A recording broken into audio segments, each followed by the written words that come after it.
برادران اسلام، اب میں آپ کو بتاؤں گا کہ عبادت کا مطلب کیا ہے۔ مسلمان عام طور پر اس لفظ کو بولتے ہیں، مگر بہت کم آدمی اس کا صحیح مطلب جانتے ہیں۔ اللہ تعالیٰ نے اپنی کتاب پاک میں بیان فرمایا ہے، وَمَا خَلَقْتُ الْجِنَّ وَالْإِنسَ إِلَّا لِيَعْبُدُونَ، یعنی میں نے جن اور انسان کو اس کے سوا اور کسی غرض کے لیے پیدا نہیں کیا کہ وہ میری عبادت کرے۔ اس آیت سے معلوم ہوا کہ آپ کی پیدائش اور آپ کی زندگی کا مقصد اللہ کی عبادت کے سوا اور کچھ نہیں ہے۔ اب آپ اندازہ کر سکتے ہیں کہ عبادت کا مطلب جاننا آپ کے لیے کس قدر ضروری ہے۔ اگر آپ اس کے صحیح معنی سے ناواقف ہوں گے تو گویا اس مقصد ہی کو پورا نہ کر سکیں گے جس کے لیے آپ کو پیدا کیا گیا ہے، اور جو چیز اپنے مقصد کو پورا نہیں کرتی وہ ناکام ہوتی ہے۔ ڈاکٹر اگر مریض کو اچھا نہ کر سکے تو کہتے ہیں کہ وہ علاج میں ناکام ہوا۔ کسان اگر فصل پیدا نہ کر سکے تو کہتے ہیں کہ وہ زراعت میں ناکام ہوا۔ اسی طرح اگر آپ اپنی زندگی کے اصل مقصد یعنی عبادت کو پورا نہ کر سکے تو کہنا چاہیے کہ آپ کی ساری زندگی ہی ناکامیاب ہو گئی۔ اس لیے میں چاہتا ہوں کہ آپ لوگ پورے غور کے ساتھ عبادت کا مطلب سنیں اور سمجھیں اور اسے اپنے دل میں جگہ دیں، کیونکہ اسی پر آپ کی زندگی کے کامیاب یا ناکام ہونے کا انحصار ہے۔ عبادت کا لفظ عبد سے نکلا ہے۔ عبد کے معنی بندے اور غلام کے ہیں، اس لیے عبادت کے معنی بندگی اور غلامی کے ہوئے۔ جو شخص کسی کا بندہ ہو، اگر وہ اس کی خدمت میں بندہ بن کر رہے اور اس کے ساتھ اس طرح پیش آئے جس طرح آقا کے ساتھ پیش آنا چاہیے تو یہ بندگی اور عبادت ہے۔ اس کے برعکس جو شخص کسی کا بندہ ہو اور آقا سے تنخواہ بھی پوری وصول کرتا ہو مگر آقا کے حضور میں بندوں کا سا کام نہ کرے تو اسے نافرمانی اور سرکشی کہا جاتا ہے، بلکہ زیادہ صحیح الفاظ میں اسے نمک حرامی کہتے ہیں۔ اب غور کیجئے کہ آقا کے مقابلے میں بندوں کا سا طریقہ اختیار کرنے کی صورت کیا ہے۔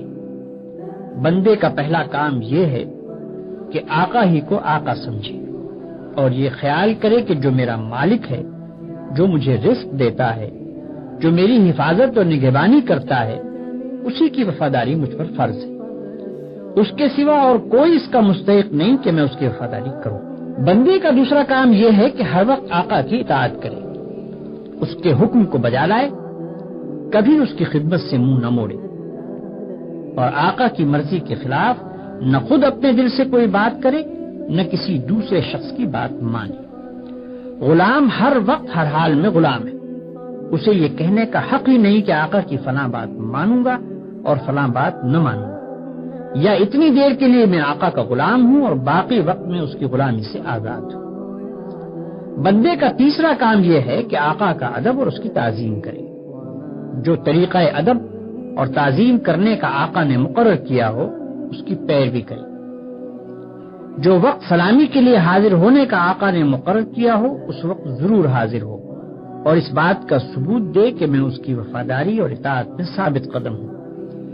بس یہی تین چیزیں ہیں جن سے مل کر عبادت بنتی ہے، ایک آقا کی وفاداری، دوسرے آقا کی اطاعت اور تیسرے اس کا ادب اور اس کی تعظیم۔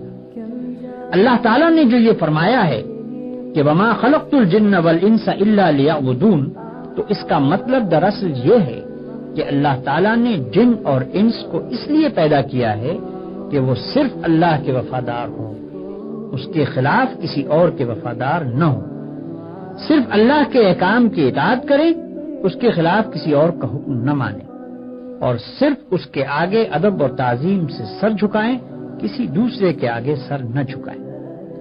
انہی تین چیزوں کو اللہ نے عبادت کے جامع لفظ میں بیان کیا ہے۔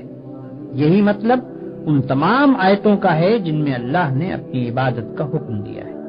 ہمارے نبی کریم صلی اللہ علیہ وسلم اور آپ سے پہلے جتنے نبی خدا کی طرف سے آئے ہیں ان سب کی تعلیم کا سارا لب لباب یہی ہے کہ اللہ تعبد الا ایاہ، اللہ کے سوا کسی کی عبادت نہ کرو، یعنی صرف ایک بادشاہ ہے جس کا تمہیں وفادار ہونا چاہیے اور وہ بادشاہ اللہ ہے، صرف ایک قانون ہے جس کی تمہیں پیروی کرنی چاہیے اور وہ قانون اللہ کا قانون، اور صرف ایک ہی ہستی ایسی ہے جس کی تمہیں پوجا اور پرستش کرنی چاہیے اور وہ ہستی اللہ کی۔ عبادت کا یہ مطلب اپنے ذہن میں